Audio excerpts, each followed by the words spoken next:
following is a conversation with John Davis, the corporate action hero. His story is a motivating one, to say the least.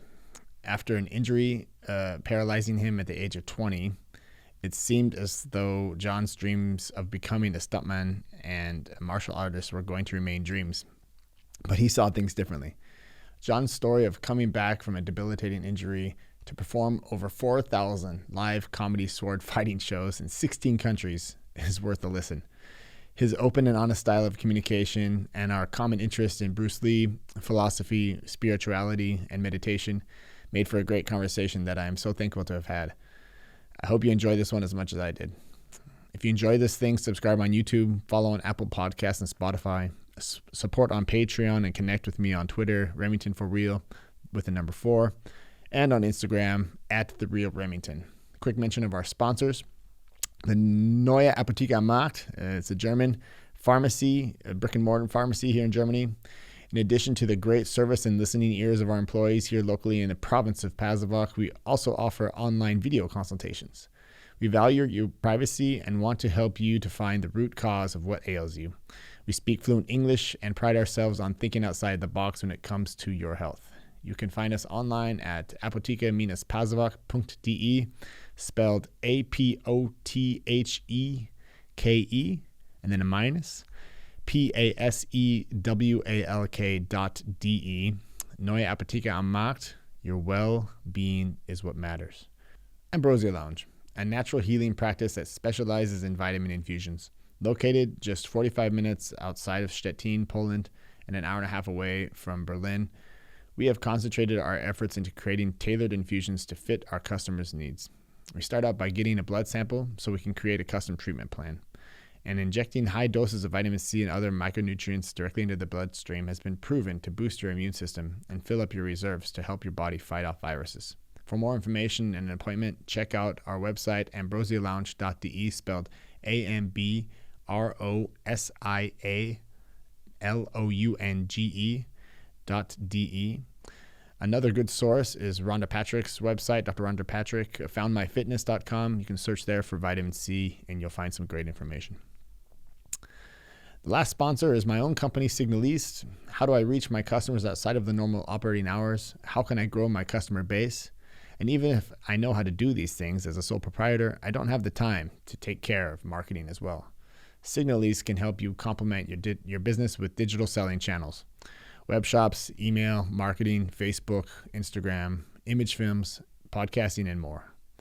We are committed to the success of small businesses that, just like us, needed a helping hand to get started and stay focused in the digital marketing space.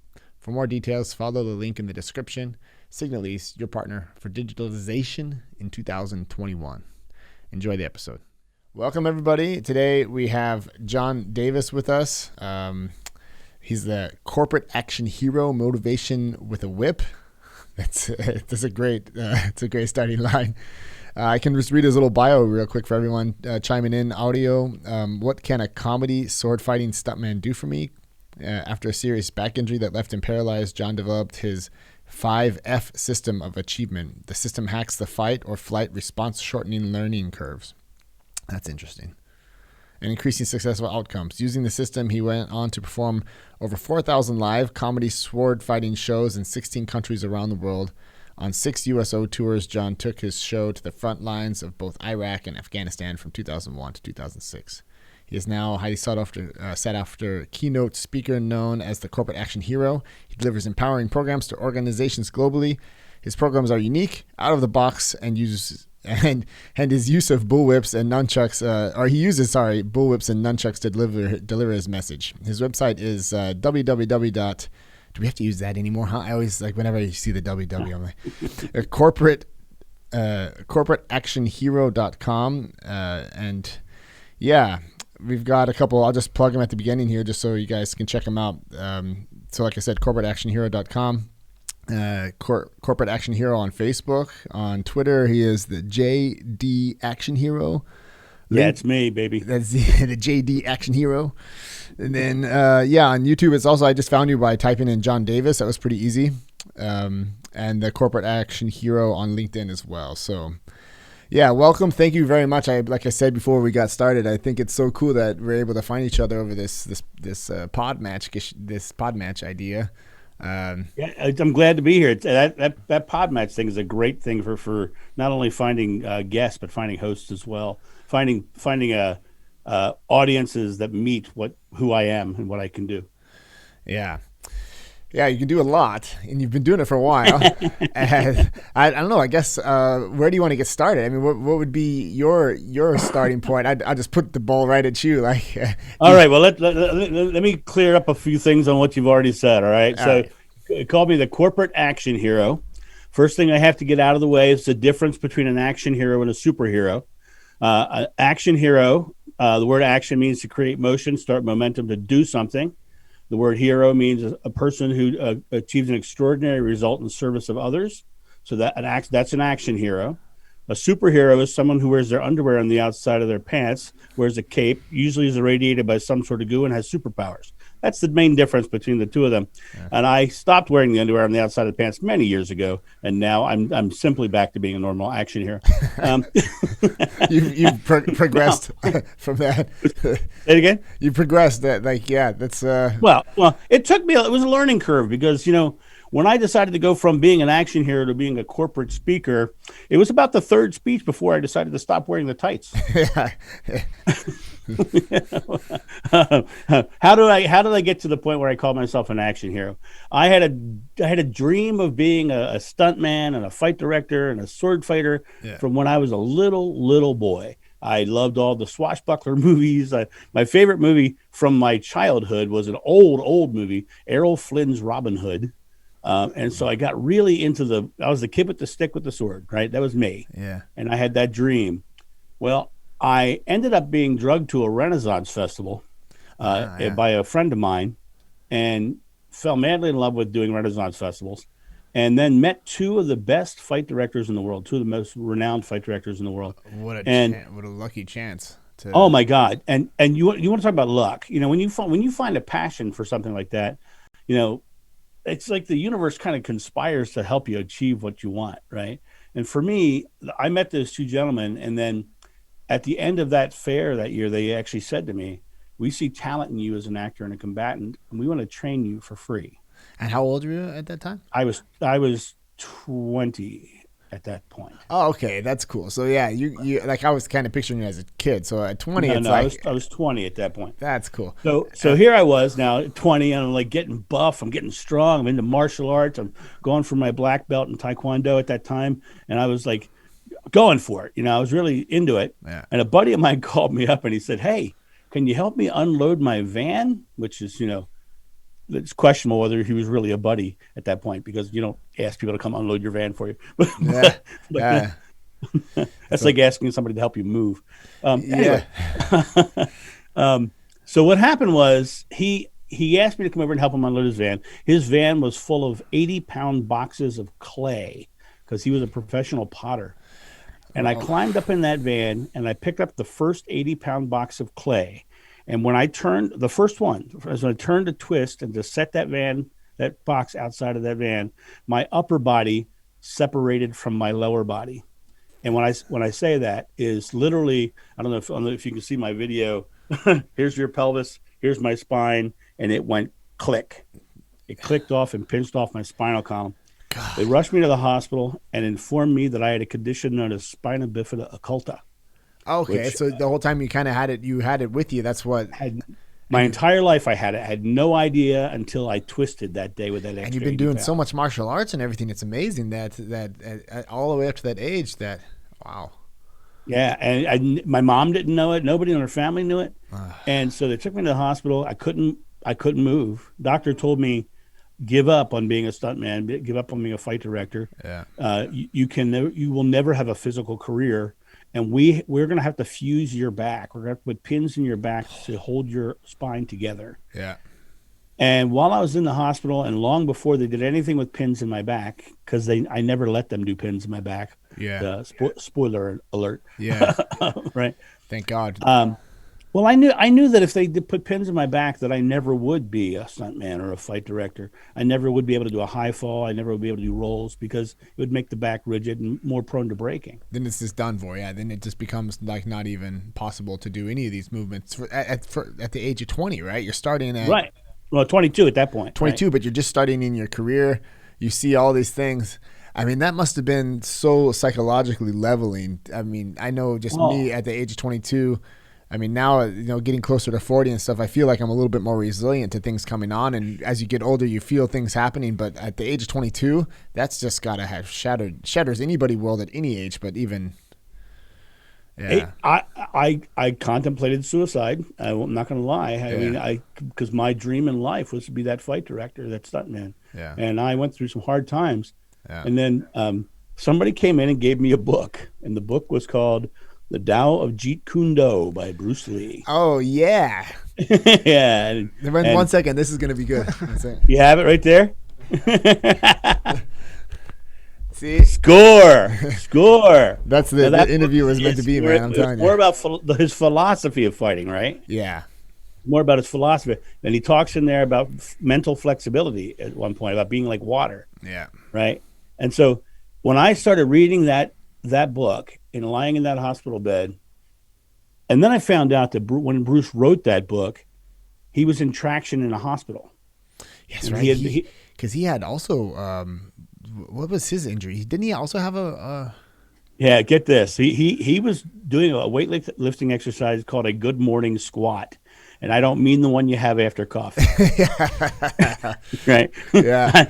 He had weights, and basically he was bending over, and he came up, and he damaged his back so bad, he actually crushed a vertebrae. Yeah. And they told him he'll never do martial arts again. He'll never lift a weight again. Yeah. And the coolest part about it was that he went on from that and did every movie that we know him from. He became Kato after that. After that, injury. Right? Yeah. So I decided after reading his book that I was going that same route he did. That's a really motivating thing. Yeah. Bruce Lee, I wonder how many people he's motivated exactly the same way. Yeah. Still today. Yeah. And I mean, when someone says, move like water or whatever, it sounds like a cliche, but if you can really, it's actually the concepts I have to admit that they're actually, you can read over them and glaze over them, but there's a lot of depth to what he's writing in there in his philosophy. Absolutely. Well, you think about this, if you set a goal for yourself, something's always going to come up that seems contrary to what you're trying to achieve, right? Yeah. But it's that moment that thing comes up, you can tell yourself you're done. Like I could have easily said, okay, I'm never going to be a stuntman. Yeah. Or I could have kept my eye on my goal and realized this thing that came up was just something I need to address to get to my goal. It's just something to be flexible with in my life. And so that's how that got me out of the bed, really. Right on. Yeah. It was amazing. It was, his teachings are just amazing in general. And when you go back, I do a daily vlog based on quotes. Yeah. I basically grab a quote that I find inspiring and I talk about it for a couple minutes, right? I checked one of those out this morning, yeah. You'd be surprised how many in there are Bruce Lee quotes. Yeah. I'll bet you. I got like 30 or 40 of them that are just nothing but Bruce Lee quotes. But it's a really good starting point to get you kind of warmed up on that topic, and I think you free flow out then from there, right? You kind of take it. Oh yeah. That's why sometimes I'm tripping over my own tongue while I'm doing them. But it's all about what do I feel in that moment about what was just said, and letting it just come out and go from my own personal philosophies, Yeah. Tie it in. Yeah. So where are you? Where were you located back then? Like just so I get a regional feeling, like when this all happened. I grew up in Rehoboth Beach, Delaware, on the East Coast, and which is about 3 hours east of Washington D.C. Okay. And the festival that I had met those guys at was the Maryland Renaissance Festival. So I was working that area, and then eventually I started doing a lot of work all over the world, with the USO and with the Hack and Slash show. We did 16 countries with the USO. We did Hack and Slash. As a speaker now, adding the 16 countries, I've been to a total of 30 countries. Right on. Speaking and doing stuff. But I wanted to continue doing the fun stuff with the whips and all that. So I created the corporate speech that let me do that kind of crap. Yeah. That's cool. Yeah. So, I mean, you you got yourself. How long did it take you to get to the point where you were able to start back on your dream again? Like start. Well, it's a great question. Length is really an interesting topic because I had to shorten my timelines. I had to get rid of the future and get rid of the past, and I had to stay very firmly present. And I had to like literally make small successful present moments. And by making small successful present moments for 3 months, I was able to then get out of the bed. Yeah. And then for the next year, I was taking small successful present moments. And then after a year, I was back to being normal. Right. And then I started training, doing yoga and working my back and all that, to really get my muscles strong, because I was determined. There was nothing going to stop me. And then it was within 6 months after that I was standing on top of a 3-story tower looking down at the fall pad. That was yeah, but you were good to go then. At that point, you're like, I'm doing this because I made it. Nothing was going to stop me. Yeah. And as I said earlier, the word try. The word Yoda said it best. He said, "Do or do not. There is no try. There is no try." So yeah.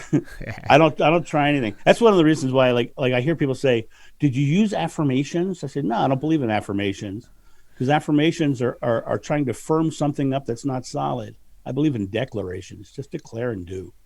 Just do it. Yeah, doing is a lot harder too. It's Well, yes and no. Yeah. It's really just a choice. Because what makes it quote unquote hard in that moment is your fear. Yeah. What's the fear that you've got to set aside? And that's an interesting topic in itself. For sure. Like, because a lot of fears are latent, or how do you say, latent somewhere. They're hiding under there, and you avoid them. I asked myself, just even getting into this flow of interviewing people, I put it off for a year. I feel like now when I look back, just because I was afraid. What am I afraid of? Just of being myself on camera or just doing something.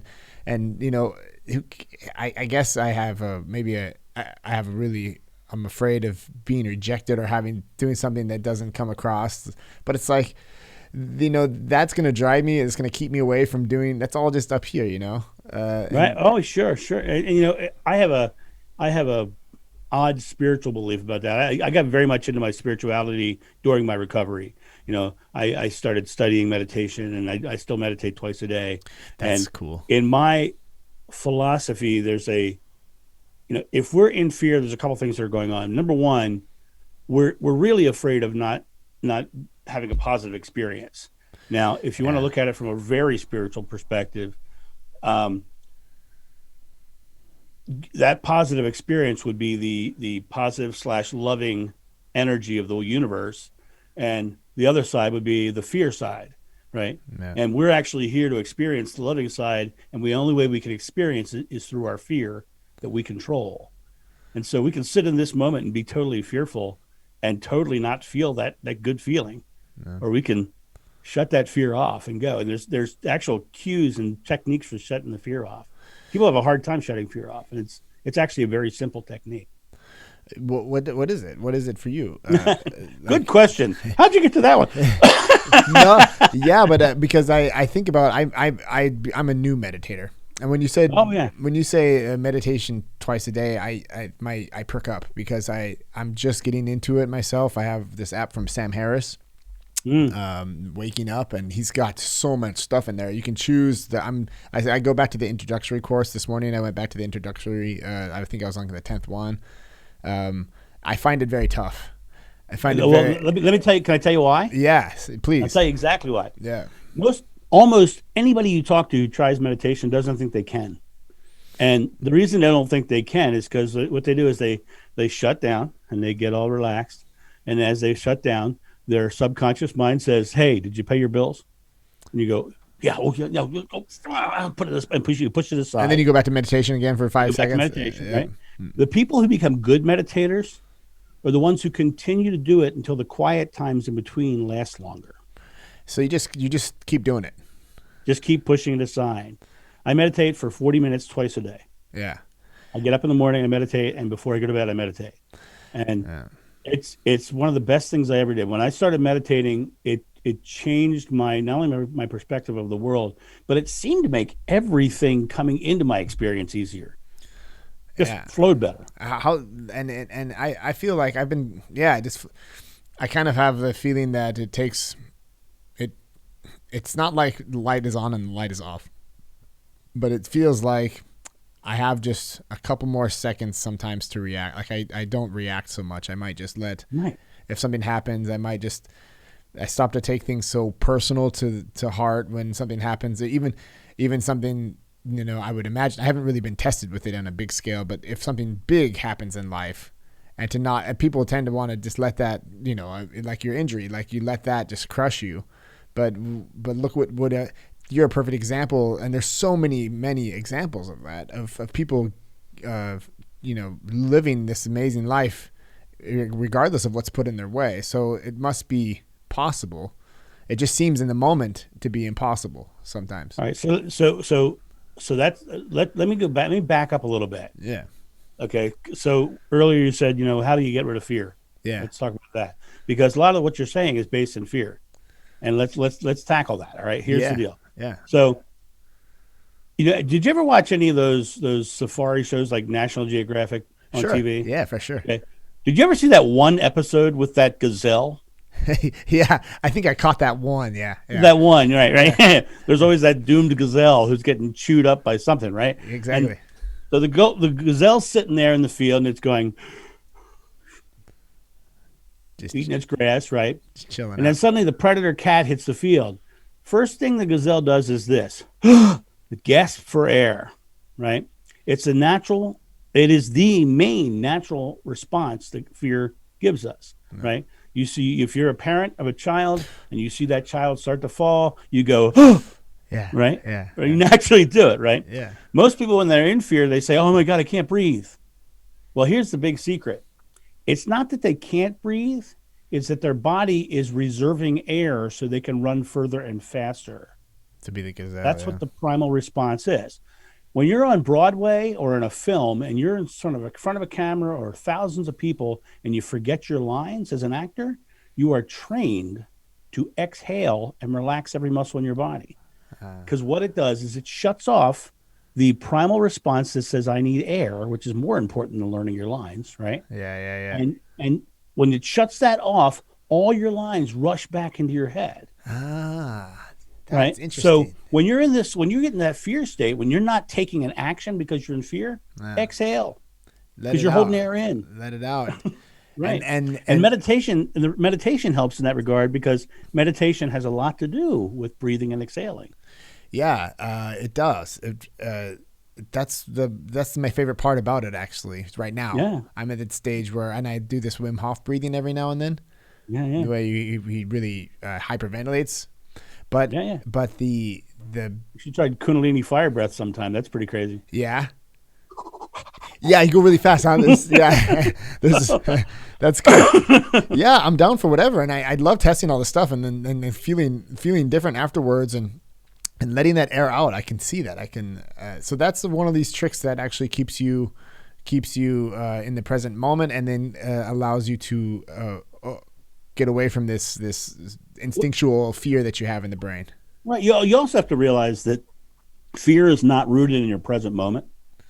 Fear, if you break it down scientifically, fear is an emotional reaction to some future event that may or may not happen. Yeah, that's with your focus on a negative outcome. Yeah. It's just negatively focused uncertainty is all fear really is. So, right? and how many things have you been afraid of or that never happened? Right. Exactly. Right. And there's in Hinduism, there's a teacher, a guru named Swaminarayan, and he reached enlightenment at age 11, and he ended up doing a 13,000 kilometer trek all around India. Okay. And he at one point he's one of the famous stories, and this was in the 1700s. If you go to India, you can go to his ashram. They still have his clothes. This is a guy who was around not too long ago. Yeah. I mean, it's really kind of a cool experience to go there too. But he walked into a village that was having a problem with a man-eating lion or tiger that was coming at night. But I don't know which one they have in India. I think it was a lion. And it was coming at night and attacking the villagers. So at night, the villagers would lock up their houses, board their doors, and go inside so that the lion couldn't get him. Yeah. And he arrived in the village just before dusk. And the people were saying, "Young boy, come into our house, come into our house." And he ended up sitting by a tree all night. And they came out in the morning, and the lion was asleep with his head on his lap. And they asked him, why did that happen? He says, because I am without fear, he gave me nothing to be fearful for. Yeah. So it's as we talked about earlier, meditation gives you that vibration, which makes things easier. So if you can do what Buddha says the secret to enlightenment is the eradication of fear. So if you can take that fear out of your experience, you're going to have a fearless life. Yeah, that's something I've maybe just not really taken so to heart, realizing that fear actually plays such a role in what I do all the time. The more that the more I think about it, the more I realize, just especially with, just like I said, with this thing that I'm doing here, I tend to, or anything you do new, like I do something new, and it's like, let's do this, here we go, and there's all this uncertainty.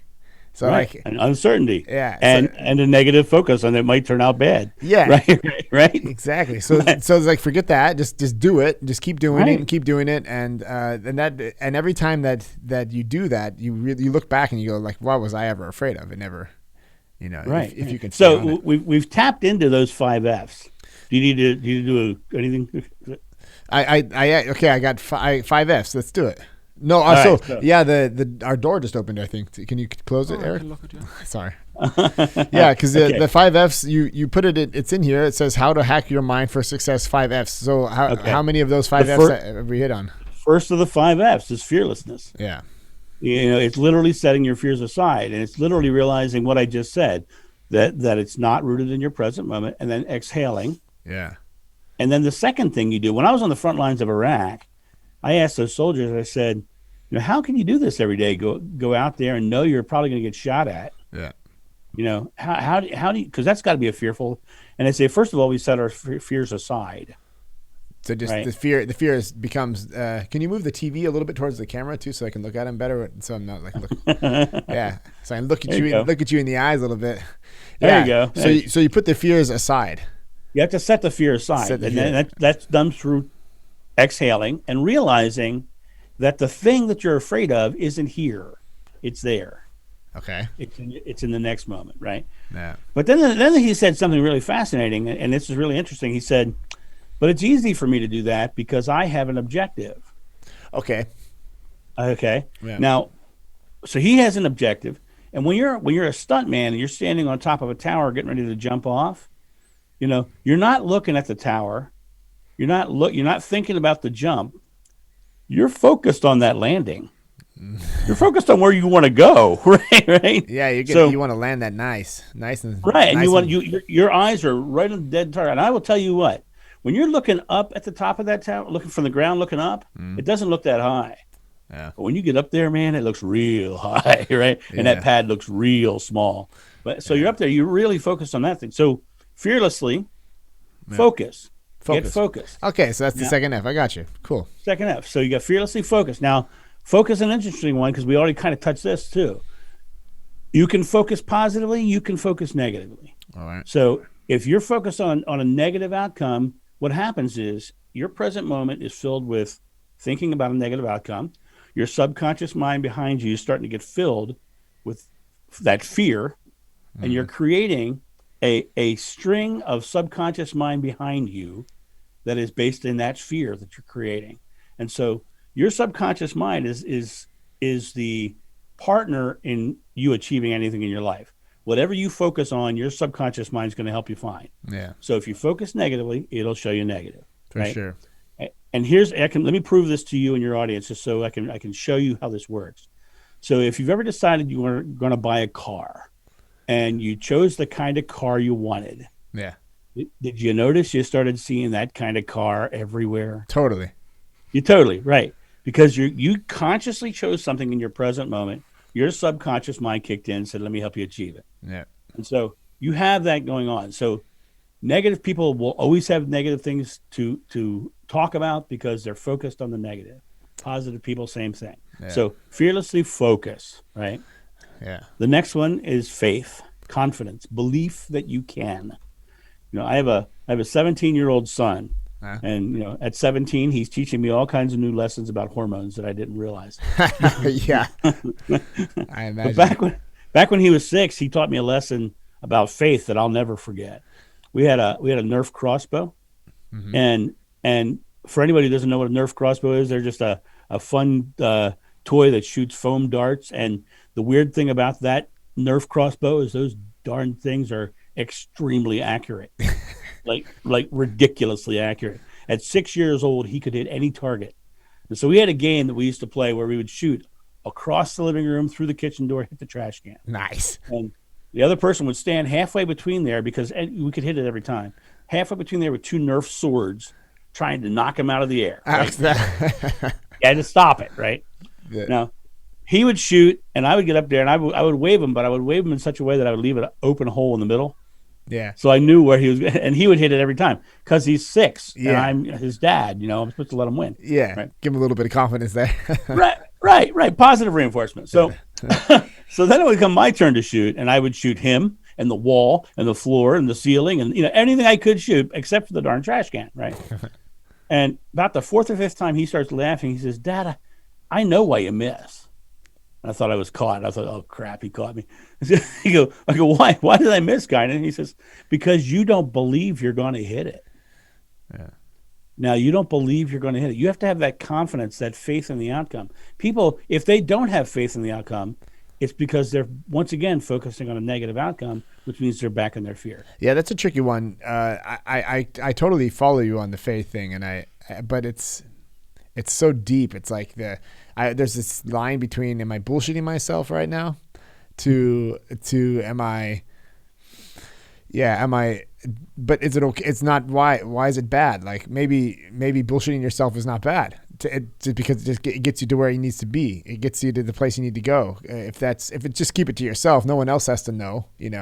Right. Well, you got to realize that your present moment is where you make your choices, and you can choose to think you're bullshitting yourself, or you can choose to go do it. Yeah. Right. Right. And doing and it that brings us to the that. next of the 5 F's. Okay, let's go for it. Okay. Next to the 5 F is the hard one. It's the hardest of all of them, actually. It's follow through. Yeah. You got to actually get off your ass and do something. I'm sorry, am I allowed to say that word? Yeah, we're totally okay, explicit here. Oh, that's right. You're in Germany. You've got those weird commercials with the phone call in places and stuff. Right? Yeah, it's definitely a difference for sure. Yeah. I remember that when I was there. Follow through. Yeah. Follow through. Thank you. Yeah. I need more coffee. Hold on. Yeah. That's fearlessness, focus, faith, and then we go to follow through. Follow through. So the thing about follow through is you actually have to do something. You have to take an action. You have to start creating present moments. Now, I keep talking about present moments. Here's the interesting thing, is that you only live in one moment. You don't live in your past, and you don't live in your future. You can't go to the store next Thursday right now, and you can't go to the store last Thursday right now. You can only do thought, word, and deed in one moment of your life, and it's your present moment. But a lot of people sit in their present moment, and they look at that big outcome that they want, or that goal that they're trying to reach, and they think, I have to get to that. But that's not the way the world works. The way the world works is you do present moment successes, small present moment successes here, and they build upon each other, and that big outcome comes to your present moment. It surrounds you, right? So your job is to, yes, have a goal, but realize you have to stay firmly present and do the small things here. And it's the small things that build up. Like I said, here's the next part of it. A lot of people, when they're doing their follow through, will mess up a moment, and they'll go, I'm so dumb. Yeah. And they waste the next moment on beating themselves up. Yeah. Right. That's why I'm bald. That's totally why I'm bald. Because it's always top of my head. Right? So rather than wasting those moments, what I did was whenever I would have those moments that didn't go well, I would say, well, that's silly. And I'd laugh about it.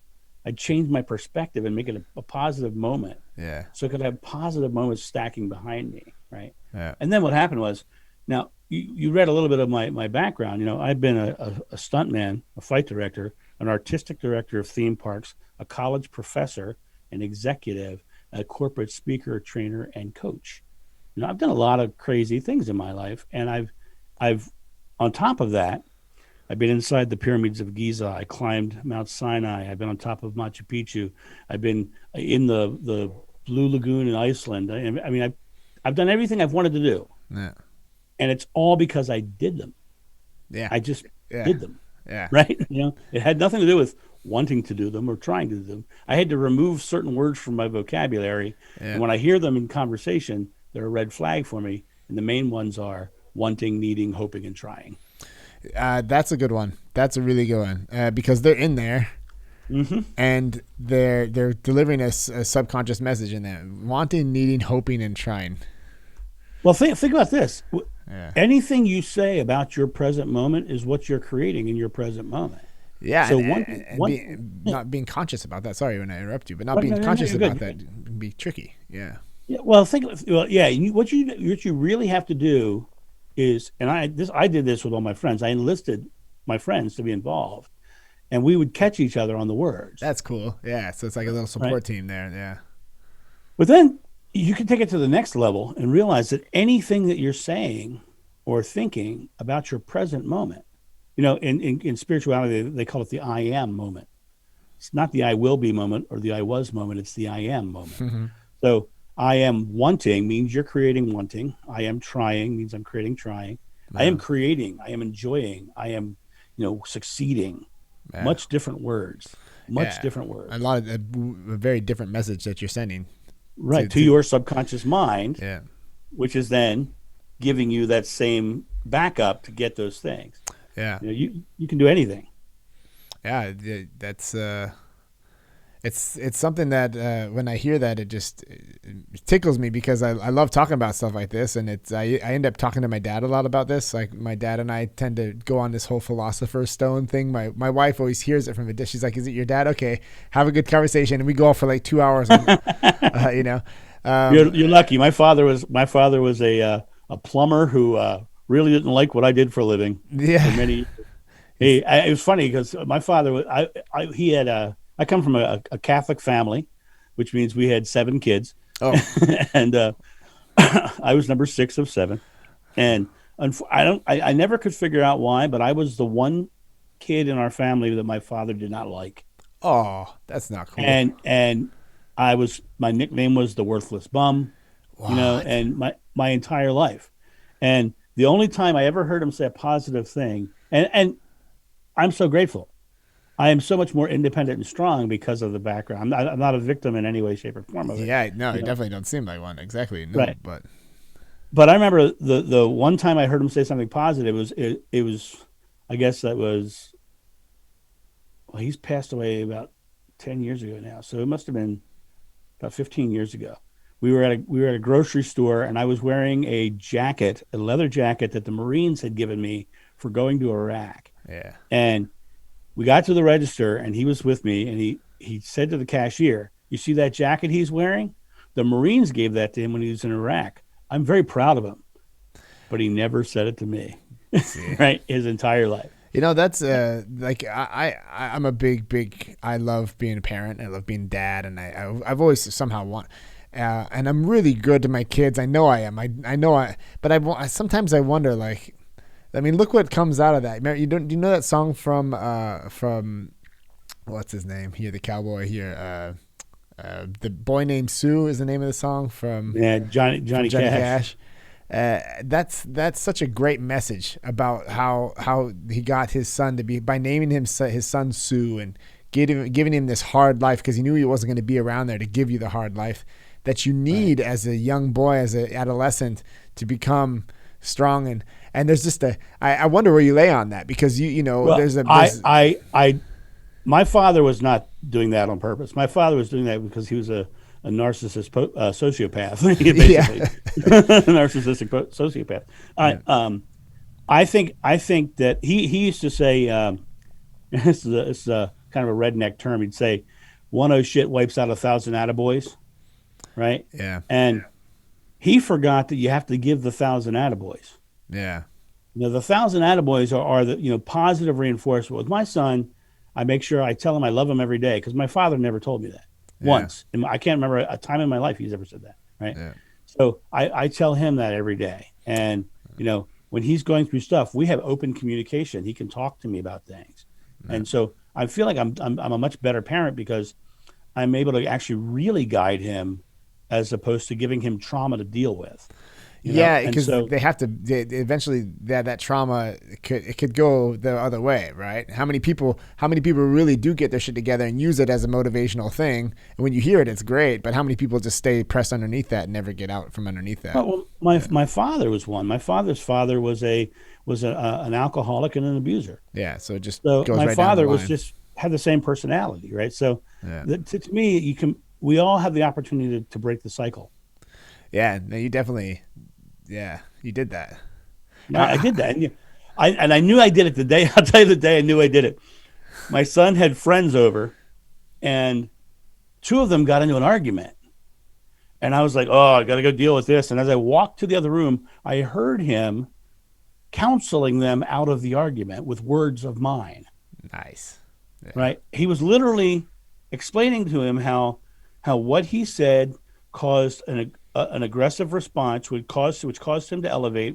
And he was going through this whole thing, explaining how the fight and the fight stopped. Right? Yeah. And to me, that was that was one of the greatest things I ever heard in my life. Yeah, it's cool. It's cool because you know that like he's just using you as an example there, and then it's helping him and helping his buddies, and you just.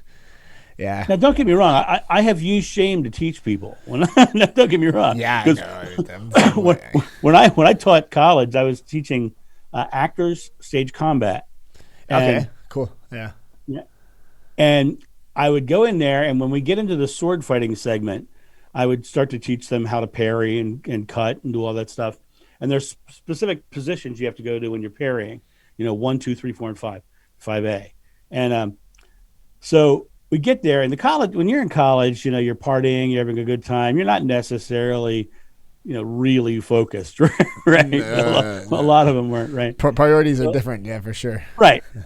And so what I would do is I would wait until the second week of them learning parries, because you should learn parries in a day. It's only friggin' 5 numbers. 1, 2, 3, 4, and 5, and you put your hand there for 1, right? So it's not a hard thing. But I would wait till the second week, and I would bring my son in. Now at that point, I think he was either 7 or 8 at that point, right? Yeah. And he would sit in the corner of the room, and I'd say, "All right, guys, we're going to do parries and cuts today. Show me parry 1," and they're all looking at each other, trying to figure out how to do their parry, right? And I'm watching them struggle with it, and I knew they were going to struggle with it because they're in college, and that's what you do: you drink and you party and you do that, right? Yeah. So finally, I say, "Oh, hang on, let me just show you. Hey, Kynan." And my kid would come over, and I show me parry 1, and he'd do parry 1. I go 2, 3, 4, 5, 5A. He would do them all. I said, "Now left-handed, 1, 2, 3, 4, 5, 5A," and then I would attack him, and we would do a full-blown sword fight. That's so cool, man. That as a kid, that must be so cool that your dad wants to do sword fights with you like that. Right. Well, my college students suddenly got much better because they weren't about to be shown up by a 7-year-old. You know what I mean? Yeah, exactly. Because he could totally put him to shame, huh? I totally put him to shame. That's great. Yeah, that's cool. That that kind of makes me want to learn that now. It's totally fun when you teach someone as young as he was at the time. He was born left-handed, and I taught him right and left-handed. And so he's just as good fighting right-handed as left-handed. It's pretty amazing when you get him young. That's another thing. It's good. I can totally go on that rabbit hole. I was on this thing probably like 5 years ago, and I think it was probably because I was watching Game of Thrones or something, and if one of the fight scenes in the first season, there was a pretty good fight, kind of unrealistic. You can probably tell me that, where when the swords like kind of hit each other and they stay and they hold them against each other and they kind of scratch. Yeah. It's like, no, I don't think that's really happening. They call that a core. Yeah, and it's a theatrical thing, and because especially in katana work, if you know Japanese katana work, whoever controls the center controls the fight. Yeah. Okay. So you give me any pressure at all here, I'm going to use your pressure to knock you out, right? Yeah. Or cut you. And the core was originally done for old films like Errol and Basil and Robin Hood would get right up close on top of each other. And they sit there and hold each other, and it's bullshit. yeah, it totally is bullshit. But I don't know if there was a couple things in there that just got me like, wow. I've just kind of reanimated my interest in sword fighting, and then I found some very interesting stuff there. I mean, obviously YouTube, there was just these professional choreographed fights with real swords. Well, yeah, we use real swords. Yeah, but let me tell you, if I was you, I'm kind of jealous of you because you being in Germany, you have the HEMA guys over there. Okay, you know what HEMA is? No. Historical European Martial Arts.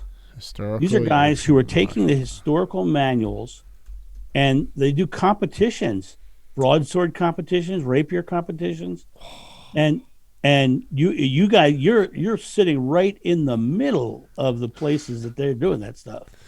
And what's been really cool is the HEMA guys have changed the way fight choreography looks, because now the HEMA guys are doing all this historical research on the manuals, and they're sharing them with fight directors who are now bringing real fight style into film. Yeah. It's fascinating to watch. I every so often I used to teach at a workshop called the Patty Crane Workshop. Patty was Errol Flynn's stunt double back in the day. Yeah. And I got a chance actually to cross swords with Patty Crane before he passed away, which was kind of cool. But that workshop, you have fight directors from like Star Wars and Lord of the Rings and Highlander and all the film guys. Yeah. But you also have these HEMA guys coming in, showing these historical styles, and all the fight directors are all taking the HEMA classes because they're like, oh, I want to see how that works. Like for instance, I don't know if you can see this at all, but when you see people with big giant broadswords, they're always doing these big giant motions like this. Mm-hmm. The manuals say that the motions were actually all mostly from wrist, and they had the manuals actually show a thumb position that none of us knew. None of us knew it, but they started showing this thumb position. Suddenly, because of the thumb position and the way we're working with the wrist and the thumb, mm-hmm. the broadsword got like 3 times faster. Wow! By using the historical style. And that's it. And it's heavy, right? I mean, those are. That's a fallacy. Okay. That's a fallacy. Broadswords were not very heavy weapons. They had what's known as a distal taper, which means they're not only tapered from fat to thin when you look at it from the side, but they're from fat to thin when you look at it on the flat edge too. Okay. So they get very, very thin down towards the end. Okay. On a blade, you have the fort, which is the part towards the guard, and the foible, which is the point that's out by the front. Yeah. And the foible is actually a little flexible. These sound like all very Latin words. Oh yeah, they are. And it's funny because you get into, when you start talking to the HEMA guys, they're going to start saying stuff like let's see. Well, then we're going to drop into the punto reverso into a pasado soto. Yeah. Right. And you're like, okay. Now, the interesting thing about what I just said was, I'm going to share with you the number one most misunderstood joke in any Shakespeare play. Oh, Shakespeare. All right. Okay. It's one joke. Most people cut it from their script when they're trying to do Romeo and Juliet. But Mercutio says, let's see, Bradvillia says, who is Tybalt? He said, more than Prince of Cats, I can tell you. Well, back in the day, Tybalt was a puppet that they used to do in puppet shows in the Renaissance time period. So Prince of Cats was a joke. But the joke was, he says, the immortal pasado, the punto reverso, the hay, is what Mercutio says. The pasado is an Italian piece of footwork that one foot passing the other. The pasado soto passes the other, hand goes to the ground. Mm-hmm. The punto reverso literally means thrust from the left. So you're spinning into a left thrust. So it's a really fancy move, and specifically a fancy Italian move. Yeah. And the hay was an Elizabethan jumping dance. Okay. So the joke was, you Italians are just dancing around. Okay. Yeah. right. Yeah. You guys are just doing all these fancy footwork moves. Right. Yeah. Right. Shakespeare was one of his contemporaries was a guy named George Silver, who was a fight master in England, and he wrote a book called The Paradox of Defense, and Shakespeare plagiarized that book. Yeah. All through his plays, and even calling him the butcher of a silk button. Silver called Benetti that back in the day. Gosh. Yeah, I mean, it's just it's such a rich history, like and I just remember seeing like these amazing choreographed, but very like these guys will not hold. They weren't holding back either. Like they knew what they were doing, but it was just you could tell there was just so much skill and so much practice and so much. You have to know the historical styles, but you also have to have the basics, the basic safeties, which are basically distance, placement, timing, communication. Yeah. Right. Your distances means you're going to stay open enough that, number one, the camera or the audience can see what's happening. Okay. Because typically fights are done further out of distance so that people can see it. Right. Yeah. Placement means your sword is always going to be on target, not dropping low or high, so that the parry can meet it. Distance, placement, timing, meaning I'm going to cut and he's going to parry at the correct time. Yeah. I'm not going to miss. We're not going to miss. Placement also is a very interesting thing, because when you're doing a cut on a body, you're not cutting through. So if they didn't parry, you wouldn't miss. You wouldn't hit them. You wouldn't hit them. You would actually be stopping outside of the body. So that's your placement. And communication is the number one. Communication is basically that you don't allow fault and guilt to get in your way. You literally stay in a space of, we're open, communicating. Hey, I saw something. Can we look at that? It's just information. Yeah. And because the egos get in play, and that screws the whole day up. I can imagine. Yeah. And when you're dealing with testosterone stunt people, their egos are sometimes pretty big. Yeah. What do you think about ego and meditation and that? I feel like that ego tends to also play a role when trying to figure out what's going on, and fear, and how does ego play a role like that? I see that it tends to. I feel like ego gets in the way a lot of stuff. Well, I agree with you, and kind of. Let me kind of reframe that. Yeah. All ego is self-awareness, right? An ego out of check is self-importance. There you go. See, that's what I still like. Right. So self-awareness is great, all day long. But that's what the ego is. The ego is you're just being self-aware, right? But you can have a big ego, which is you thinking that you're pretty great and you're going to talk about yourself. You can also have a diminished ego where you think you're terrible and horrible. That's also not good. Yeah, it's also not good. Right. So what you're really looking for in your ego is balance, is to be in a place where you're confident but not cocky. Yeah. Yeah, or this self-importance, it's a real big turnoff for me, and I think I actually suffer from it myself. And a lot of times, it's like, what are you really? Are you just trying to sound cool right now? You know what I mean? Just do what you're doing, and you don't have to try and put another layer on top of that, and just It's funny you say that, because when I first started getting into stunt work, I put together a comedy sword fighting show called Hack and Slash. Okay. And Hack and Slash became very, very popular. And in the early years of Hack and Slash, I literally became a butthead. I became a famous guy, in my circles. Yeah. And I ended up, meeting many spiritual people who taught me a different way of being. But I also had some moments and things in my life where I realized that things that I was doing unintentionally was hurting others, and I decided that at one point in my life that I'm gonna start playing the karma game aggressively, and leave this world with more karma points than anybody else. Karma points, yeah, true that, yeah.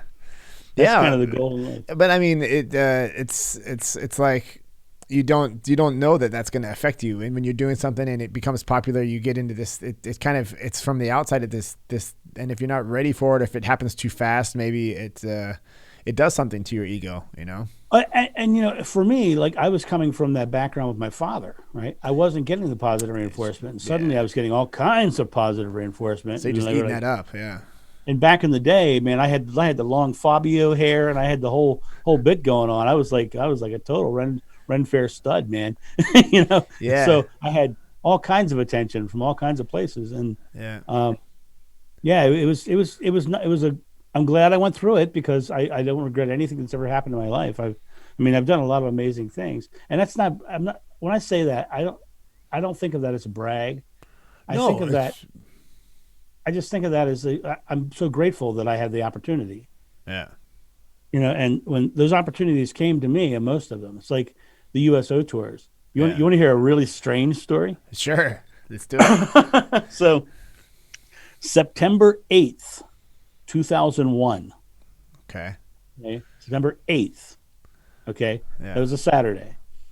Sunday was the 9th. And then the 11th was Tuesday, was when the towers got hit. The towers. I was just going to say, yeah, the 9/11, right? So it was 3 days September before 8th, that. I'm walking off the stage at the Maryland Renaissance Festival. Two guys walk up to me and say, "Hey, we've been fans for years.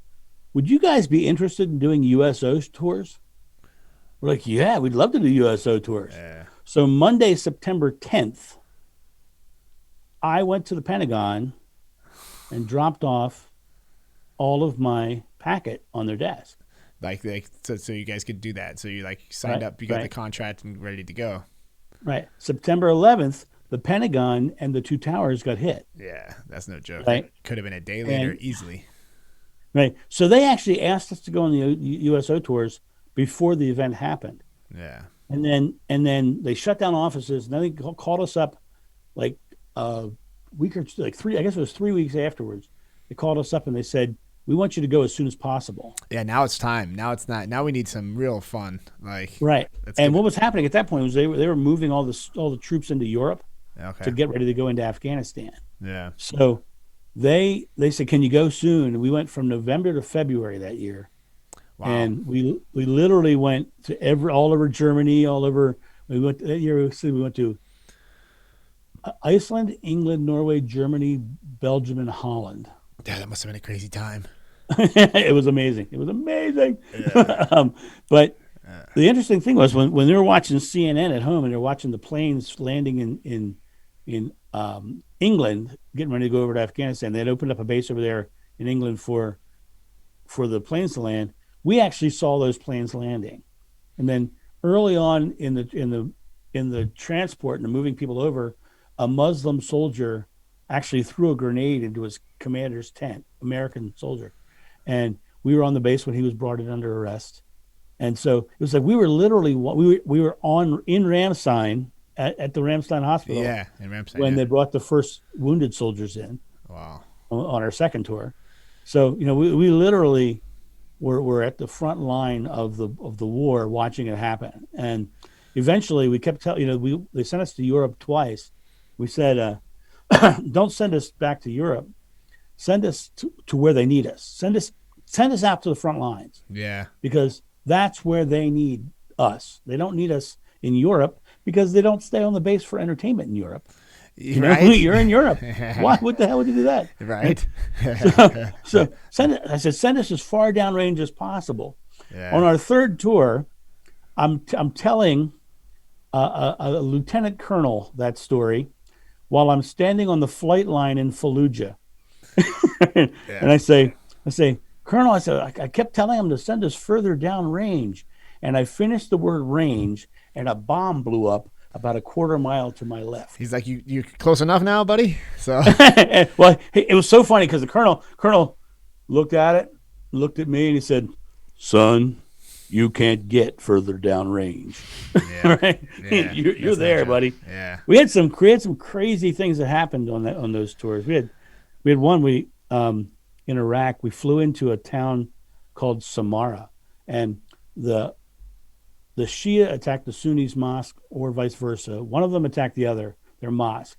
And we have a base, right? We had a base right next to their mosque.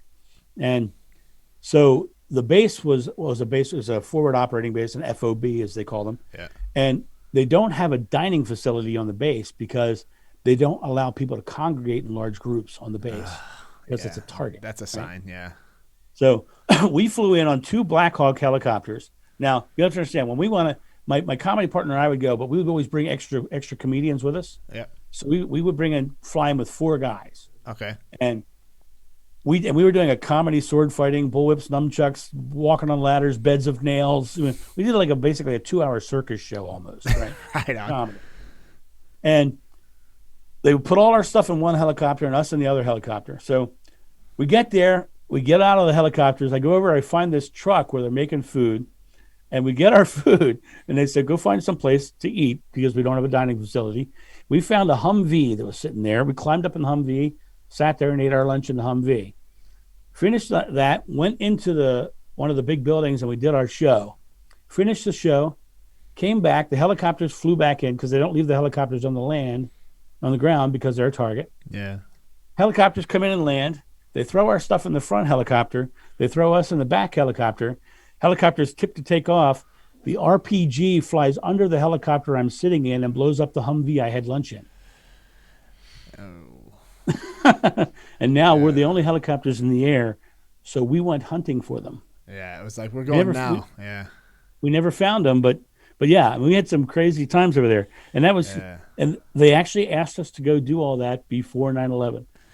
Yeah, you guys got right in on the start of the whole military reaction to the towers being. Gosh, that must have been just. I guess this show that you guys are doing. Is there also, like, you're not the only show, right? Are there multiple entertainers, or how does that work? Do you guys have like a band of entertainers that were going around and doing these shows? Well, the way it works with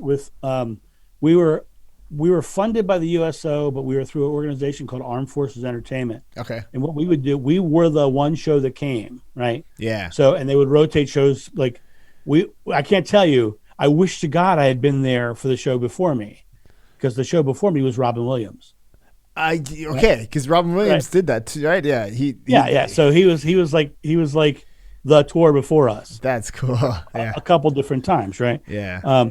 We were on stage. I see videos of Robin now on YouTube of him in some of the bases. Yeah. And I'm like, I've been on that stage. I've been there. Yeah. It's kind of cool to see, I was where he stood, but, it doesn't really help me any.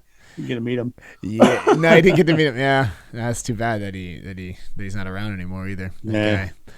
He had just such an energy about him. Well, when he was doing good, right? Then. Yeah. Well, and, they were talking about, at the end of his life, he literally had a brain disease. Yeah. And his wife was just brought out all the information about that a couple months ago. Oh, okay. And he literally was going into dementia and everything else. So, so he was really messed up. Poor guy. I mean, but what an amazing, two things about Robin. What an amazing talent, number one, both for dramatic and comedic acting. But what an amazing soul in the fact that when he was in a movie, he was always talking. You ever watch his movies? He's always talking about carpe diem. He's always talking about seizing the moment, seizing the day, because he wanted those messages in his movies. Yeah, it's like Bruce Lee when he did his later movies, he wouldn't sign contracts unless he was able to put a philosophical moment in it. Yeah, and so it's kind of cool that he was able to get that kind of work out there as well. Yeah, it meant a lot to him. I guess once you go out there and you're out on the front lines and you see what these people are sacrificing, it hits you home. Man, the one guy said to me, he said it's like Groundhog's Day, like that movie Groundhog's Day. Yeah. He says, but the difference is it's like the same day every day, but every day somebody's trying to kill you. Yeah. It's not just me stepping into a puddle on the street. Yeah. Right. And I had a soldier come up to me in Ramadi after a show. He said, Mr. Davis, he says, this morning I was in a firefight, and this afternoon for 2 hours, I was able to forget all about that. Yeah. And I was like, that's totally why we come, right? Yeah. And then we were in Bagram one time, and we kept saying, we want to go see some soldiers, and there's a hospital on the base. They said, yeah, we can take you to the hospital, but there's no soldiers in there. Well, who's in the hospital? He said, well, the soldiers get flown to Ramstein, but who's in the hospital are all the Afghani children who walked into landmines. Oh, yeah. And I said, well, then that's where we have to go. So we went and did that show. Now, you want to talk? Can I share a really profound moment? Of course, yeah. Please do. Okay. I have a friend named Todd Key. He is. If you can look him up at toddkeyjuggles.com. Okay. And Todd Key is one of the most caring individuals. He's a children's book author and everything else. And Todd, on this tour, this young lady was in the hospital there. She had her left arm completely bandaged. She had her right arm was bandaged at the wrist. She had shrapnel marks across her face. And she was sitting in a chair, and we came in, and Todd and another guy, Dan, was juggling, and we were going around doing jokes and making people laugh in the room. Yeah. And he looked at this little girl who's just sitting there looking, and Todd, turns and gives her the Santa sparkle, I call it. He gets that little twinkle in his eye. Yeah. He looks at her, and she looks at him, and he reaches into a bag of tricks, and he pulls out a ball, big giant rubber ball. He throws it in the air, and he catches it, and he spins it like a Harlem Globetrotter. Yeah. He's just sitting there spinning it, and the girl's getting really excited about it. And while he's spinning it, he looks at her, and he points at her hand, and he gestures for her to put her finger up. And she puts her finger up, and he reaches out, and he grabs her finger, and he sets the ball on her finger. The ball's sitting there spinning on her finger, and she's blown away. She's freaking out, right? She's loving it. She's laughing. And then he takes the ball, and then he reaches into his bag of tricks. He pulls out a 4-foot length of rope, and he starts rocking it back and forth. And then he does this trick where he literally throws the end of the rope up in the air and ties it into a knot in midair. Okay. Nice. Boom. Comes back, and she's like blown away. Yeah. And he reaches into his bag. He pulls out a second rope. And he hands it to her and lets her try, and she can't do it. He ends up walking behind her, taking her hand, and showing her how to do it. Yeah. And so now she's doing it, right? Yeah. And now she has it. She was like overjoyed. She's showing people this trick, the whole bit. As we left that hospital, doctor came up to us. He says, "Guys, it's amazing you guys took the time to stop over here." He says, "But I want to share with you a quick story." He says, "That little girl has been with us for 6 weeks. We have never been able to get her blood pressure unless she was asleep because she's afraid of being touched." She says, "We just got her blood pressure while she was awake for the first time because of what you guys just did here." Yeah. It just breaks down these barriers that these poor children have, right? I mean, absolutely. Yeah. Absolutely. And I say to people all the time, I would go right now and do it again. Yeah. Because you can't come out of something like that and realizing the good you're doing for people and knowing that it doesn't change the world in some way. She had an experience of 4 white Americans coming into her country and making her laugh and teaching her how to tie a rope in the air. Yeah. Right? I mean, that's a very different experience than the other white American people or the other Americans that she's seen in her country. Yeah, Doesn't for sure. white, black doesn't matter, but the other Americans she's seen in her country. Yeah, it's just such a negative connotation for most of them. Obviously, they're doing military work there. They're not there to make you laugh. Maybe they take you and they save you out of your house, whatever. But you're in this. I don't know. I think like one of my grandpa always said, like, Remington, you need to go to the military. You need to be part of that. I needed that structure as a younger boy. But I had another father figure in my life that kind of just. He's like, I think you're just too sensitive for that. I think that's something that I don't know if I could have been mentally, if I was put into these situations, you just don't know how you're going to deal with that. If it, some people are, I think some people are truly built for it and some people aren't. Yeah. I was not built for it. Yeah. I mean, I was a big hearted kind of damaged from my upbringing kid at that, early ages.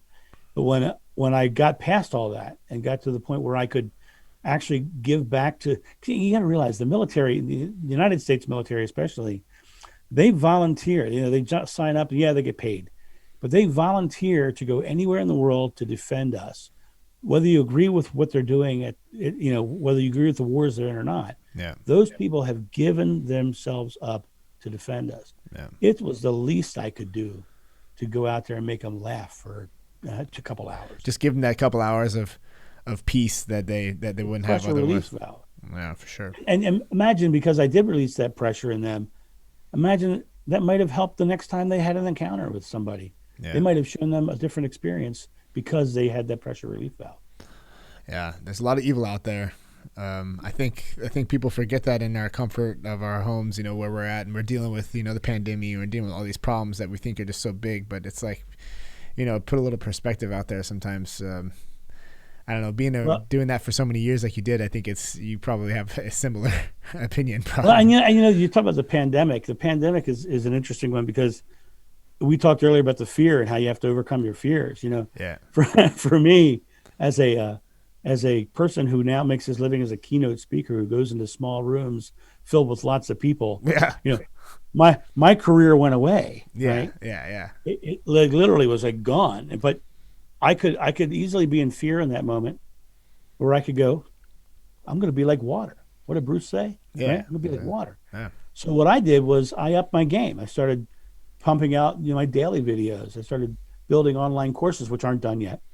They will be, but I'm going to make sure they're right before I release them. But, I got my green screen back here, right? Yeah, that's a good one though. I've seen a lot. Like I said, you did a very good job on that.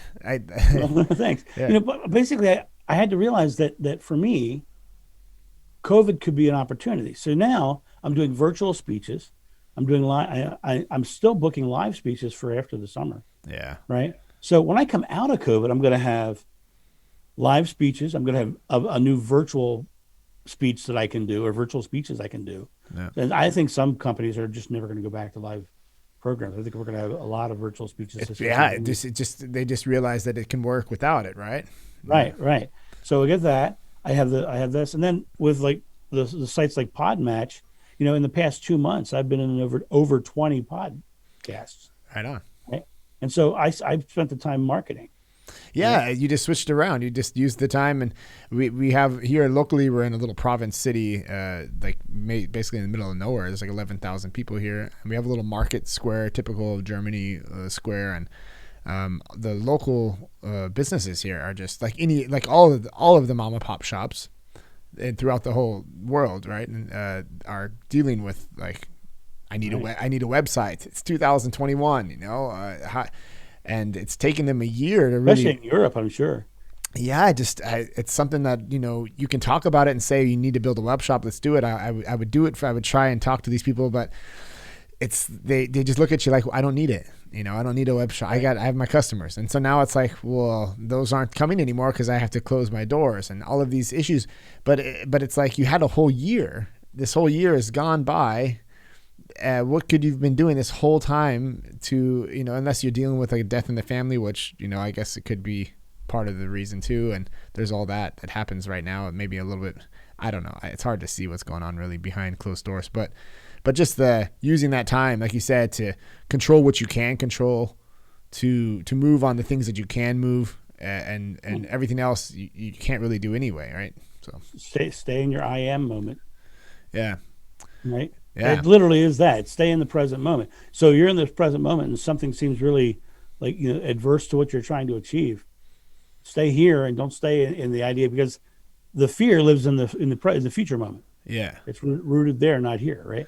Yeah. So, and it gives you a lot of power. Just like we had the situation too in the pharmacy. My wife owns a pharmacy here, and there was this huge thing that happened externally that might or not been with the pandemic. We don't know, but you just feel so helpless in that moment, right? And so being able to focus on what you can control, what you can do, just instantly, like I instantly felt, it took us a couple of days. We had like 2 or 3 days. We were just like, Jesus, what are we doing here? What is going on?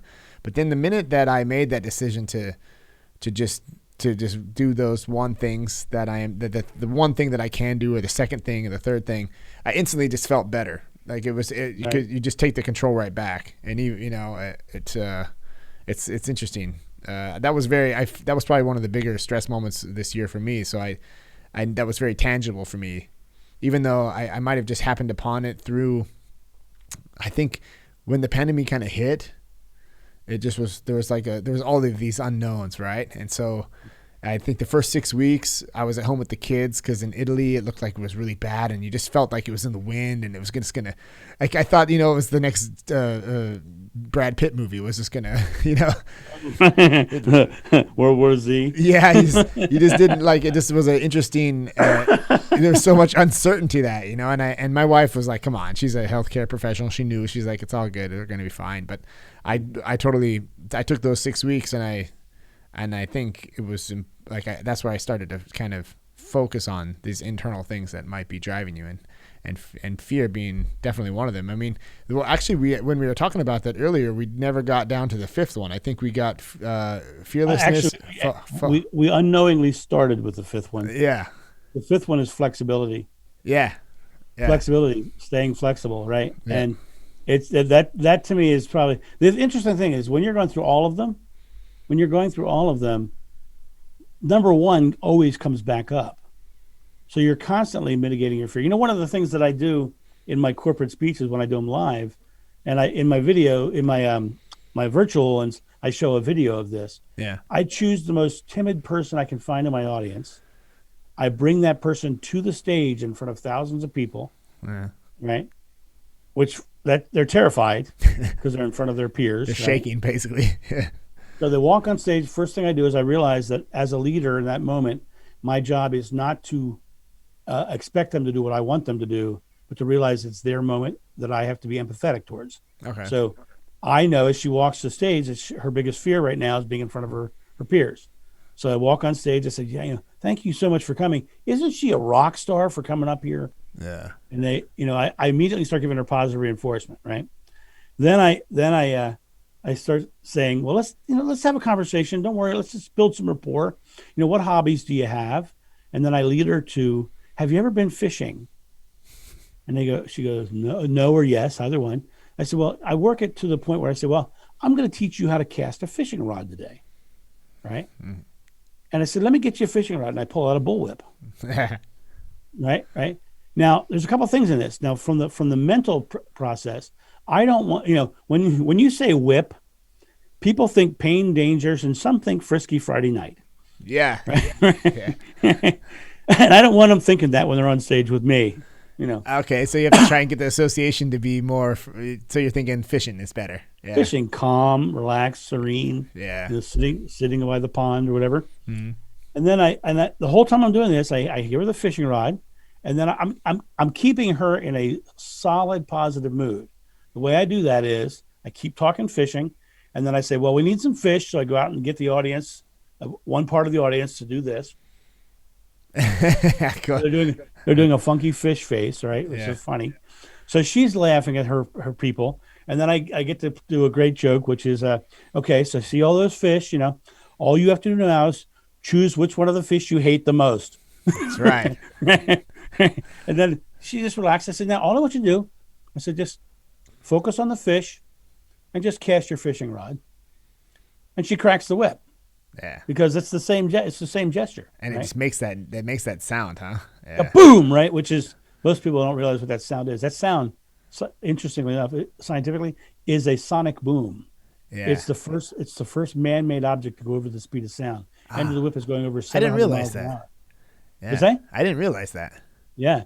End of the whip is going over 700 miles an hour, which creates the sonic boom, and it creates a shock wave. And you can see that they actually have video of the shockwave coming off the whip, which is kind of cool. Yeah, that's cool. So once I get her to do that, now she's had this huge experience right now. She's just cracked the whip in front of her.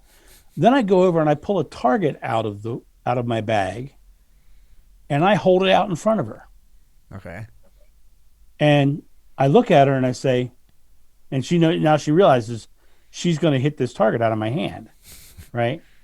And as I look at her and I say, I promise you're not going to hurt me. Sometimes you got to lie to people to get things to do what you want. Right? but you make it so believable, like you just did right now on the camera. Just like, I promise you're not going to hurt me. You look in their eyes. I promise. I said, look at me. Look right here. I promise you're not going to hurt me. And then I do a little hypnosis trick on her. Yeah. I'll share that with you too. Yeah. I go, did you hear it crack? And they go, yeah. I go, so you already know how to make it crack. Yeah. I go, yeah, don't worry about it. You already know how to make it crack, right? Yeah. See, when you heard it crack, you already know how to make it crack. I do it 3 times. Yeah. This gesture is a natural gesture we all do. Somebody gives you a compliment, you go, oh, stop. Yeah. Right? Oh, stop. Right. That gesture in hypnosis is known as a hypnotic wipe. Mm-hmm. So, because we're all trained to know to let it go, right? Yeah. So I start nodding my head, giving positive reinforcement. I say, did you hear it crack? Yes. You already know how to make it crack. Yeah. So I'm shifting her timeline from learning the skill to knowledge of the skill, changing her timeline entirely. So now I said, you already know how to make it crack. Don't even think about that. Don't have to worry about that ever again. Yeah. That's what I tell them on stage. That's cool. I said, all I want you to do now is just look right here at this target, look right here, and cast your fishing rod. And they do it, and they hit the target. Because what you focus on, you will achieve. And that is all of that I just said is done in under 5 minutes. And that's in front of this entire group of of her colleagues, thousands of people. She must just have such an empowering feeling after that, right? Yeah. It's a life-changing moment for her. But the people in the audience, because I chose the most timid person I can find. Yeah. They know she's the most timid person. Yeah. And so they're like, "Oh man, they got her. He got her to do that, right?" Yeah, amazing. How was that being on stage? I have this feeling like I follow Joe Rogan and I see this comedy guy out there and I think, well, gosh, and then I hear him talk about comedy a lot, and I've gained a lot of respect for comedy that I otherwise wouldn't have gained through him talking about it and then having other comedians on the show, and then this idea of being on stage and having that you have a connection to these people that you're talking to, and to find that person, that timid person, you have to have a feel for what is that like up being on stage? Well, I'm lucky. I've done over 4,000 live sword fighting comedy shows. It's always doing, that's how you get in, just you do it. So now you can say 4,000 behind, the first one might have been different. Yeah. Right. Now, when I switched to corporate, my first corporate speech went amazingly well because I understood how to choose people from the audience. I also basically was doing the skills that I had already done. Choosing people from the audience was something I had done for 21 years. Yeah. So I totally knew how to do that, right? Yeah. And so that was one thing. The other thing was now I had to take those kind of skills and put real content and real messages and real learning into it. And my background in my spirituality and everything gave me all kinds of ways of achieving and manifesting. And then in neurolinguistics and hypnosis, I was able to take those skills and marry them in as well. And so now I'm very confident in the stage part of it because I'd done so many years of stage work, right? And so that was very easy for me. I still, to this day, use video clips from the first speech I ever did. Yeah. Because it was that good. Yeah. Yeah. Amazing. Yeah, that's cool. In fact, in my promo video on corporateactionhero.com, without the www, like you said before, corporateactionhero.com, there's a moment in there that's very close. There's a woman in a black sweater. It's a very small room, and she hits the target right out of my hand. And you'll see like multiple people hit the target, but it's like the first one, I think. And if you could tell, it's a very small room. I think there might even be a piano near us. She totally I watched that this morning. She totally reacted too. She was so surprised. Yeah. She, that first woman. There's a whole string of like 4 women that you see doing it. Yeah. The first woman was the first time I'd ever had anybody take a target out of my hand. So you really trusted your technique, right, in that sense, right? I had no idea whether it would work. I just knew it would. Yeah, you totally. Yeah, that was me doing, not trying. Yeah. And you watch that video, that I promise you, that was the first time anybody on my show had taken a target out of my hand. But listening to that, and it makes all sense, but I guess it's just hard to. You have to do that with people, right? You have to make people do these amazing things that they couldn't imagine they're doing to like, even us talking about it isn't really enough for me to understand what you're saying, because once you do this dangerous thing and you never could imagine it, or I think there's some of the things like Tony Robbins and these guys, they do this they walk over the hot coals. Firewalk, yeah. The firewalk. Have you ever done that? I have not. I have friends who do. Yeah. I have friends who sword swallow. I have friends. Yeah. Interesting circles you run with there, buddy. We were out to dinner one night, and it was funny. There was like 15, 20 people at the table, and we asked, "How many of you here swallow swords?" And 6 people raised their hand. Yeah. Yeah. So yes, crazy. Just all of these physical feats that you have to mentally, you just have to be on point, right? No pun intended. Well, it's funny. My comedy partner, we were known for our extremely fast sword fights. Yeah. Okay. Extremely fast sword fights, and we had a thing that was really interesting. Is both of us, we had to stay firmly present, and not only staying firmly present, but trusting that we were going to do it correctly. So if we would both get ready to do a sword fight, and both of us would think about, or either one of us would think about choreography in that moment, we'd mess up the sword fight because we're thinking about choreography. So both of us would get that moment and we'd go and exhale and just go into the fight. And the less stuff we had in our head other than just being in the present moment, the faster and better the fight was. Yeah.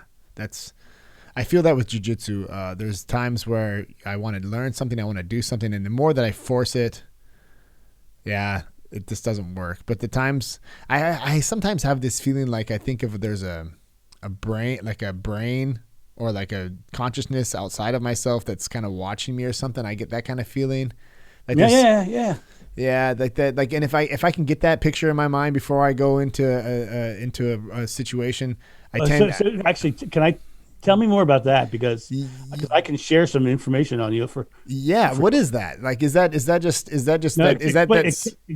say it to me again. Explain it. Say it how you said it. Well, so before I go into like a fight or like we roll like pretty serious at the end. Like we do like 15 minutes of 30 minutes of training, and then we'll go into full on hardcore. Like you got to choke the other guy out or do whatever. And so, depending on who I'm going against, if I know that the guy I'm going against is a problematic guy for me, he's a higher belt and he's going to challenge me, and I usually lose to him, and my tendency is to want to think too much and want to but the times that I'm able to kind of picture like a brain or something like outside of myself that's watching me or kind of more like what my consciousness might actually be or something like that. So let me drop into it. Okay. Yeah. All right. So you have your conscious mind, your subconscious mind. You have your future choices, right? You have your superconscious mind. The superconscious mind sitting above you, which is almost like the puppeteer. Yeah. Okay. Yeah, that would be it. Yeah. Yeah, it sits up there and it knows more information than you do. A lot of the gurus would say it's the Akashic records. It's what you know. It's the knowledge, right? It's in Christianity, in Gnostic Christianity, which is very different, and Coptic Christianity, they would call that the Holy Spirit, right? It's the higher part of yourself that is above your physical experience. Does that make sense? Yeah, it feels like if you can tap into that, you have to let that, like the connection. If the connection is there and you're open to it, you're present. You're really present. I feel like like you said, it's a moment where like after, like when it's going on and I feel just like I'm not making the wrong decisions. I'm staying in the moment. I'm not afraid, and I'm in a flow state kind of. Yeah. You get in the flow state, and if you can really fully relax into that, you'll be amazed what you can do. I felt it. Sorry, go ahead. Now, if you get to that state during a meditation, you might actually hear your subconscious mind or your superconscious mind say to you, "Relax into it," because that's what happened to me when I had my Kundalini rising. Yeah, I had an experience where I was literally actively raising my vibration from my feet up, and it got to my chest, and it wasn't rising, and I was like getting a little frustrated. Yeah. And I literally heard my superconscious, my higher Holy Spirit, higher self, say to me, relax into it. When I relaxed into it, it was like in my meditation, all of a sudden, I felt heat and energy flying in all directions from me. I saw pure white light in my head. I felt connected with everything. Yeah, that's it. What's it called? Kundalini. Kundalini rising. Right. Basically, your Kundalini is your lowest chakra, and what I did that night was I brought. Starting with my feet, I brought the energy up through all my chakras sequentially. Okay. And that's what did that. What was really interesting about that, after I had that experience, the next night I had my first out of body experience. Now, did you do that with guidance, or did you? Totally accidentally. Yeah. Totally. I literally was reading books on the subject and everything else, and I was what happened to me was very interesting. I was flying into New Orleans to do a show, and it was the coldest it had been in New Orleans in like 30 years. And I was flying in on a little tiny, one of those little tiny hopper planes. Flying when it's icy is not fun, huh? And New Orleans, it was coming in, the wind was blowing, and they're landing the plane sideways, and it was crazy. But I ended up staying in a tent, and the week before, I literally had seen a show, the 60 Minutes, TV show 60 Minutes. Yeah. They had taken these Buddhist monks and they had put them into a freezer, and they put cold, wet towels on them, and let them heat the towels up, right? Yeah. And the towels raised to over 110 degrees. So they're in the freezer. Right. And which shouldn't be possible because they should only be able to go to 98.6. Oh, okay. Right? Okay. Right. Because of the water or what? Well, because the human body is 98.6. Oh, okay, yeah, because of the human. Right. So, okay. So and being in the cold, they should never even be able to make that. They should have been getting colder. Right. But they were able to heat it up to over 110 degrees, right? So I'm sitting there in that tent and I'm going, well, if those Buddhist monks who did it for 30 years in the woods can do it, I can do it too, right? Yeah, but there's got to be something there. And that was all part of that whole I just do. I don't, your experiences are your experiences, and you can put complete faith in needing to study for 30 years to get there, or you can put complete faith in I am doing it right now. And your life will change when you switch it to I am doing it right now. You're convinced me, man. I mean, it's like I see that when I go into these like when I go to, we have in Poland right now because of the pandemic, we can't go over there, but that's where like the professional guys are at.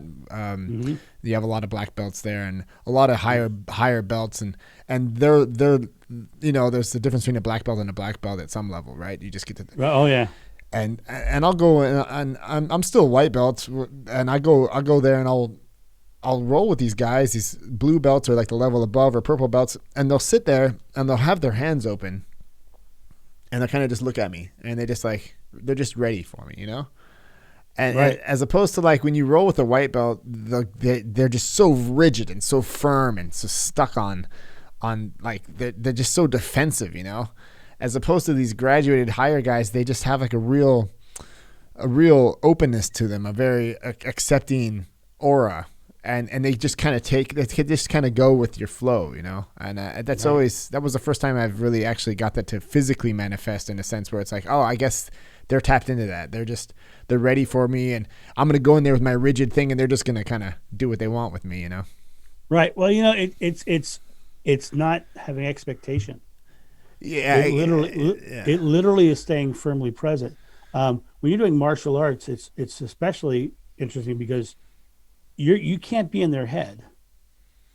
All you can do is react to what they are doing, and so you need to stay in the space of whatever comes. Yeah, just in this. I'm just going to deal with, right? Yeah.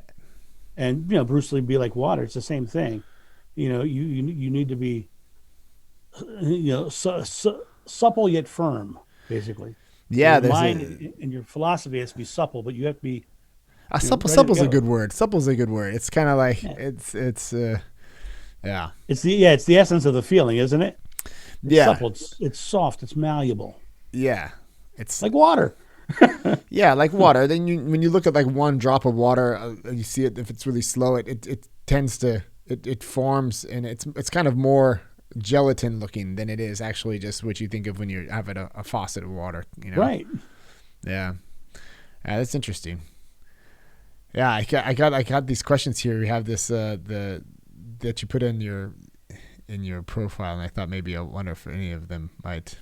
We pretty much touched on everything, we were on it, baby. We were kicking butt on it. Yeah, that's a really. Well, I'm really excited about the fact that we got into meditation because I don't get to talk about that very often. Yeah, and I think that element is huge in building a more peaceful world. Yeah, a lot of that. Sure. A lot of that meditation stuff that I do is the core of what allows me to focus so well, and once again, it is our focus. Mother Teresa once was asked if she would go to an anti-war rally, and she said no. And they asked her why. She said, have a peace rally and I'll come. Yeah.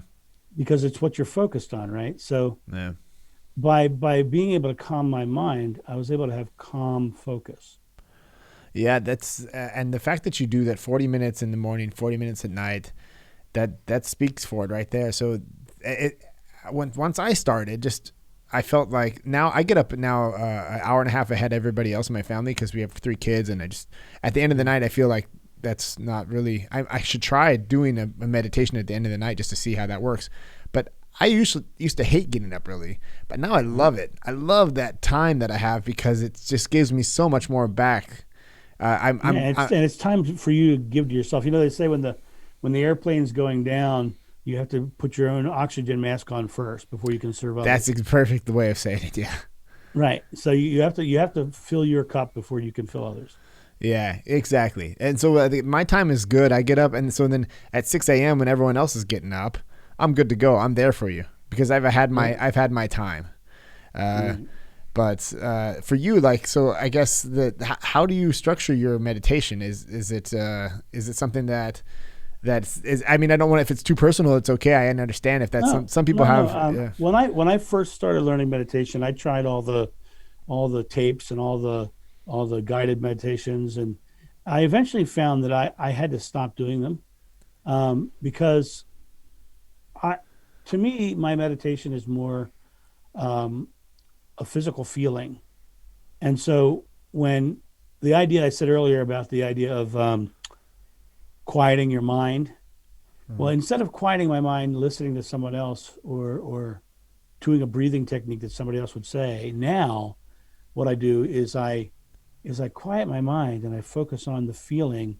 And it's going to sound ridiculous, but and you'll get this, I think. I focus on the feeling of love. I focus on the feeling of, and I don't mean romantic love. I mean the true essence of love. And, in Christianity, they say that God is love, right? And Buddha said the eradication of love is enlightenment. Well, I think enlightenment is love, right? So I think that we're striving to get to this one pure energy that is pure bliss, pure euphoria. And so what I do is I get to that space, I quiet my mind, and I actively put myself into the space of that euphoric feeling. And it's funny, I say that right now, I don't know if you can see that, my goosebumps come up on my arm. Yeah, it's a physical response. Yeah, and I get it twice a day. I get that feeling of this vibration that comes into my body, and I hold it for as long as I can. And what was really interesting was I started carrying it with me as much as I could during the day. Yeah. Like if I was walking somewhere, I would actively sometimes get that feeling and just carry it. Yeah. And I would watch people as I walk past them smile. They feel it. Yeah. Yeah, they feel it. And people say they can't feel that kind of stuff. Well, that's bull, because I think so too, yeah. You walk into any room where there's just been an argument, you can feel how tense that air is. Yeah, right? For sure. And if those same people were sitting there emanating that positive experience, you'd feel that too. For sure. I feel that just talking to you, and we're not even in the same room. I mean, we have the great technology here that we can sit and look at you. I wish you could see it. I'm looking at this big screen TV. I wish I could actually look at you the whole time. But let me show you what I just built for my. Yeah. It's not done yet, but it's about to be. You know what that is? Is it so you can teleprompter? It's a teleprompter. You know how I made it? Check this out. That's awesome. I bought a frame and a board, and I mounted it on a 45-degree angle, and I put a little bracket for a camera, and I got some black cardboard and I stuck over top of it. Right on. Now I just use my regular tablet, and I stick it in there. Right. I'm getting a new camera for it. That's why it's not on my desk right now. Yeah. But very simple thing to build. I'm thinking about making a video and putting it on YouTube because it was how easy it was to build. Yeah, that's pretty ingenious. It's like these teleprompter things, when you buy them from Amazon, they're always like $250. It's just a piece of metal. Cost me less than 20. Yeah. That's like the tip. How to build a teleprompter for $20 instead of spending $250 on Amazon. It's interesting because it literally was. I bought a. I'm pointing at my wall over here. I have all these plaques that the soldiers gave me, but I had a plaque that was given to me by some company that I will never speak for again. But, but it was a board, and it had a piece of plexiglass mounted on front of it with 4 nails. Yeah. And I pulled the nails out, and I had a board and I had a piece of plexiglass, so it was free for me. That's right. cool. Yeah. And then I went out. I bought 4 angle brackets, and I mounted 2 of the angle brackets on the plexiglass and bent it forward. Yeah, and then it just and reflects. I took the other 2 and I mounted them like this. See this, like this. So it's one's facing this way, one's facing the other way. Yeah. Screwed that to the board, and then I put a 1/4x20 screw up through it to mount a camera on. Yeah, exactly. You need that big screw for the camera mount. Right. So now it's literally I just screw the camera into it, run the cords where I need them to go, and I have the entire prompter done. That's cool. So these videos that you're doing on YouTube, I checked them out this morning. So they're just these short little videos, and you take like a quote, and then you just kind of riff on what that quote means to you and what it. That's cool. That's so authentic. Yeah. I like number one, being authentic. Now I like just a little bit of motivation every day, and for me, I get to go in and I get to read an inspiring quote and really expand my brain around what I think it means. And I found ones that I completely disagree with. And I'll say that too. Yeah, that's interesting. So it doesn't have to necessarily be agreeing. Like, so you'll go into it and just be like, that's okay. Right. You got to realize that spirituality is a personal thing. You know, if it's somebody else telling you what your spirituality is, that's called religion or dogma. Yeah. Right. Yeah. Exactly. Spirituality is your own journey, not theirs. Yeah. That's cool. I've tried that myself too. Like maybe at the beginning of the podcast or something, I'll try and pull out a quote, but I tend to be too. My mind is just. That's I think one of the trickier things is just staying focused on just one thing. I have I tend to just have like these creative moments, and I'll just go on these 500 different directions, but then I do 500 things really bad instead of one thing really good, you know? Right. So how do you do that? How do you try and focus yourself on? Well, the multitasking is a myth. Yeah. Because nothing is done at the same time. You know, when you're working on one thing, you're focused on the one thing. The interesting thing is, if like say for instance, you're buying and flipping houses for sale, right? Yeah. If you're doing multiple projects at once and you're trying to do them all at once, all of them are going to come to market at the same time. Yeah. But if you had 3 houses in the queue and things scheduled to do each one separately, you get the money from the first one first and the money from the second one second. So you would actually make more money faster by doing one thing at a time and saying that's an interesting metaphor. Yeah, like just thinking about it, like when you're selling houses. So you've got, instead of just selling all 5 houses at the same time, right? Just sell the 5 houses, one house at a time, and you'll make more money. Get really hardcore focused on the one. Get it done. Get it to market while it's selling. Go do the second one. Yeah, because you have this time right. lapse from Because all the time when you're doing multitasking, all the time you're spending at the other 2 houses, that first house isn't getting done. It's taken away from that, yeah. Right. You actually put 3 times the amount of time into the one. Yeah. Then you gets done, a third of the time. Yeah. And that's with anything in our life, though. We all want to multitask. We all want to do all these things. And that's just because the world tells us we have to work harder. And the thing is, you need to not work harder. You need to work smarter. And smarter is staying completely focused on one task. As I would say, make your small present moment successes. You can't do all of them in one present moment, so don't try. Yeah. Just it's a futile task for sure. Yeah. On that note, that's a good way to end it, I would say. Huh? What do you think? That sounds great. I actually have another one in about 10, 12 minutes, so that's good. Okay. Timing. Right on, man. Yeah, thanks again, John. Honestly, I had such a great conversation with you. I would love to do this again sometime. Maybe I would absolutely love it. I'd like to share with your audience a couple things. Definitely. I am giving them a free gift, and I say free, I mean free. Your word is only as good as your word, and I'm not even going to ask for an email address. All I want you to do is go there and get this. This is a workbook. It's a 5F workbook. It helps you go through your own process. For those of you who are interested in my corporate speaking, go to corporateactionhero.com. You'll find all the information there. Here's the big secret that I'm going to share with your group, because we got into a spirituality thing going on here. I started a spirituality without the religion podcast called Spirit Cafe Podcast. And you can find us on YouTube, and you can find us on all the platforms. We've only got, I think, 4 episodes in right now. We just started it. Yeah. And in fact, where I'm going here in the next 10 minutes is to do another one. So, right on. But it's literally talking about spirituality without the guilt, without the religion, and our own personal journeys. For sure, man. Thank you again for your time. I really appreciated the conversation. Yeah, John, then until next time, thank you very much. Yes, sir. Let me know when you want to do it. I'm there, buddy. This is really fun. Cool. Yeah, I enjoyed it. All right, man. Thanks. See you. See you. Bye. Yeah. Oh, yeah. I kind of wanted to keep talking to him.